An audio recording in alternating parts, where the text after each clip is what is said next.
এসময়ত এখন হাবিত কাউৰী এটাই বাস কৰিছিল। তেওঁ বহুত আনন্দত আছিল, কাৰণ তেওঁৰ বহু কামনা নাছিল। তেওঁ নিজৰ জীৱনত সন্তুষ্ট হ'ল।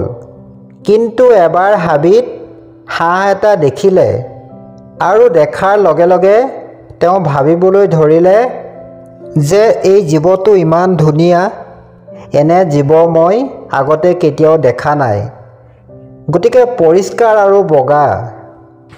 এই অৰণ্যৰ আনবোৰতকৈ ই বহুত বগা আৰু ধুনীয়া, গতিকে ই নিশ্চয় বহুত সুখী। কাউৰীটোৱে হাঁহৰ ওচৰলৈ গৈ সুধিলে, ভাই, তুমি ইমান ধুনীয়া, গতিকে তুমি নিশ্চয় বৰ সুখী। তেতিয়া কাউৰীটোৰ কথাত হাঁহটোৱে উত্তৰ দিলে, হয়, আগতে মই বহুত সুখী আছিলোঁ, যেতিয়ালৈকে মই কপৌটো দেখা নাছিলোঁ। যেতিয়া মই কপৌটো দেখিলোঁ আৰু তেতিয়া মই ভাবিলোঁ যে পৃথিৱীৰ আটাইতকৈ এইটো ধুনীয়া প্ৰাণী। আমাৰ দুয়োৰে শৰীৰত একে ৰং, কিন্তু কপৌটোৰ শৰীৰত দুটা ৰং আছে। কিন্তু কপৌটোৰ ডিঙিত ৰঙা আঙুঠি এটা আছিল আৰু ই উজ্জ্বল সেউজীয়া ৰঙৰ আছিল। সঁচাকৈয়ে বৰ ধুনীয়া আছিল। এতিয়া কাউৰীয়ে ভাবিলে যে হাঁহে কপৌটোক আটাইতকৈ ধুনীয়া বুলি কৈছে। গতিকে কাউৰীটোৰ তেতিয়া সেই কপৌটো চাবলৈ মন গ'ল। যেতিয়া কাউৰীটোৱে কপৌটোৰ ওচৰলৈ গৈ সুধিলে, ভাই, তুমি দুটাকৈ ৰং পালা আৰু তুমি বৰ সুখী, হয়নে? এই কথাত কপৌটোৱে ক'লে, হয়, মই ময়ূৰটো দেখালৈকে বহুত সুখী আছিলোঁ। মোৰ মাত্ৰ দুটা ৰং, কিন্তু ময়ূৰৰ শৰীৰত বহু ৰং আছে। এতিয়া কাউৰীটোৱে ভাবিলে, কোন বেছি সুখী সেইটো বিচাৰি উলিয়াবলৈ চেষ্টা কৰিম। গতিকে এতিয়া আমি ময়ূৰটোক লগ কৰিব লাগিব। কাউৰীটোৱে হাবিত ময়ূৰটো বিচাৰি ফুৰিলে, কিন্তু সমগ্ৰ হাবিত এটাও ময়ূৰ বিচাৰি নাপালে।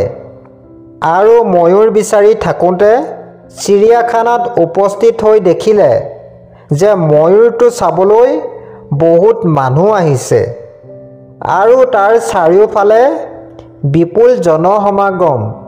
সকলো যোৱাৰ পিছত কাউৰীটোৱে ময়ূৰটোক সুধিলে, ভাই, তুমি পৃথিৱীৰ আটাইতকৈ ধুনীয়া জীৱ আৰু তুমি ৰঙীন। মানুহে তোমাৰ লগত ফটো তুলি লৈছিল। তোমাৰ নিশ্চয় বহুত ভাল লাগিছে আৰু তুমি পৃথিৱীৰ আটাইতকৈ সুখী জীৱ। এই কথাত ময়ূৰটোৱে দুখ মনেৰে ক'লে, ভাই, মই ধুনীয়া হ'লেও ইয়াৰ কি পাৰ্থক্য?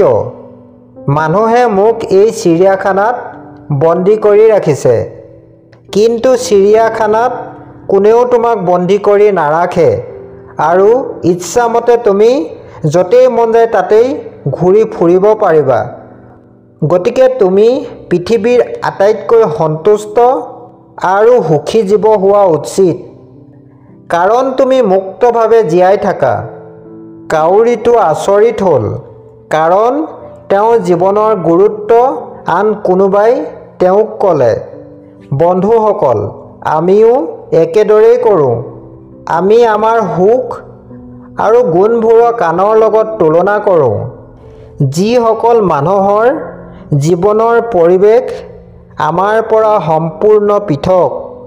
আমাৰ জীৱনত বহুতো কথা আছে, যিবোৰ কেৱল আমাৰেই আছে, কিন্তু সেইবোৰৰ গুৰুত্ব বুজি আমি সুখী নহয়।